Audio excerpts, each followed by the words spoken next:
If I'm a little amped up right now, it may not show because I have a cold, but I'm still pretty excited about that night of fights we just saw on Fox Sports 1. That was an amazing set of fights.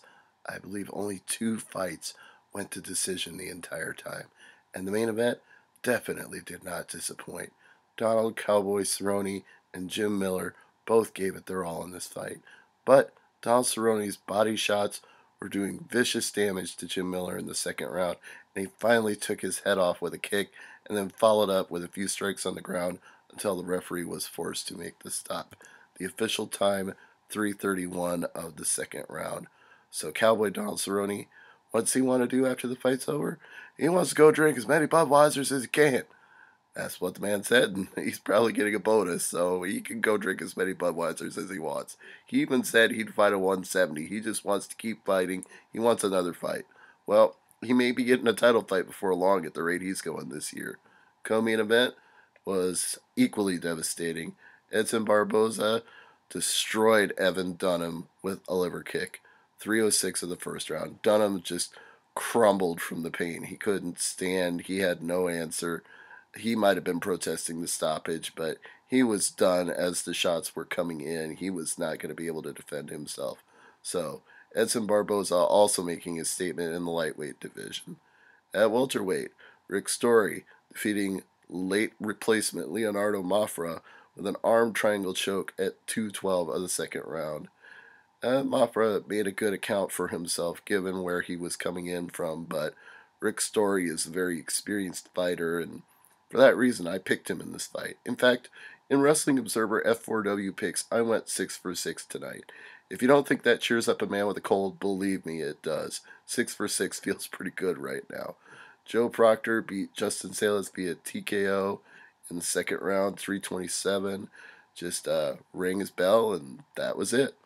John Lineker at Flyweight defeated Alptekin Ozkilic via punches late in the third round, 4:51, and Lineker had been hurting him most of the fight, but he really turned it on in the third round, and the announcers weren't sure about it. They thought Lineker was slowing down, but I guess he didn't slow down that much because he still had the power to finish late.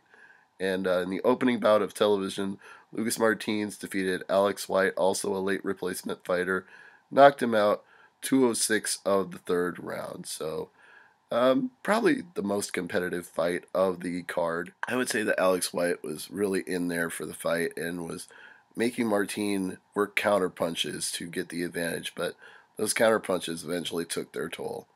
And the main event of the Fox Sports 1 prelims, Gleison Tibau defeated Pat Healy, 30-27, 29-28 times 2. A very strong performance by Tibau. Pat Healy really didn't have any answers here, and he's been in a bad way ever since that win that he got over Jim Miller was overturned and he lost $100,000 in bonuses. It really seems to have taken the heart out of him. And Leslie Smith showed why she's much better than she was in her last fight, which she took on short notice, and she finished Jessamyn Duke at 2:24 of the first round TKO.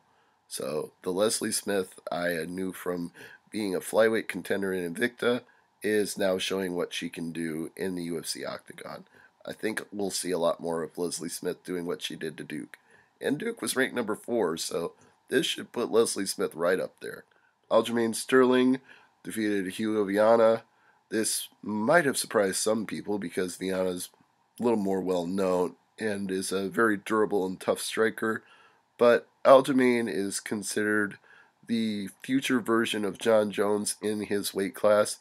He is a Longo Serra prospect. You could hear Matt Serra yelling in his corner during this whole fight. Not that you can't hear Matt Serra yelling any fight that he's cornering, but I'm just saying. And 3:50 of the third round, Aljamain finally finished him off and immediately said in his post-fight interview, it's a good year for us. I'd say so. Chris Weidman beating Machida, Eddie Truck Gordon winning the Ultimate Fighter, Aljamain Sterling winning here. Things are going well for that camp. Sarah Longo on the rise. The other Fox Sports 1 fight was Yosdenis Cedeno defeating Jerrod Sanders TKO because Sanders could not continue after the end of the first round. I think his nose might have been broken. I don't think he wanted to continue to fight after he caught a knee to the face. So That's pretty much it. Jerrod retires on his stool. Yosdenis Cedeno wins by TKO after 5 minutes of the first round. The opening bout was the first ever women's strawweight fight, and this was aired exclusively on Fight Pass. Claudia Gadelha defeated Tina Lahdemaki 30-26, 30-27, 30-27 in a fight where Gadelha was never really in any danger of losing. In fact, a 10-8 for one of those rounds seems reasonable to me. I thought she completely dominated the first round of this fight. I was willing to consider it a 10-8 on my own card. So, hats off to Claudia, showing why she was one of the top strawweights in Invicta, and now one of the top strawweights in UFC. So, whoever wins the Ultimate Fighter Season 20 is going to have to deal with her very soon. So that's UFC Fight Night 45 from the Rebel in Atlantic City. I'm Stevie J.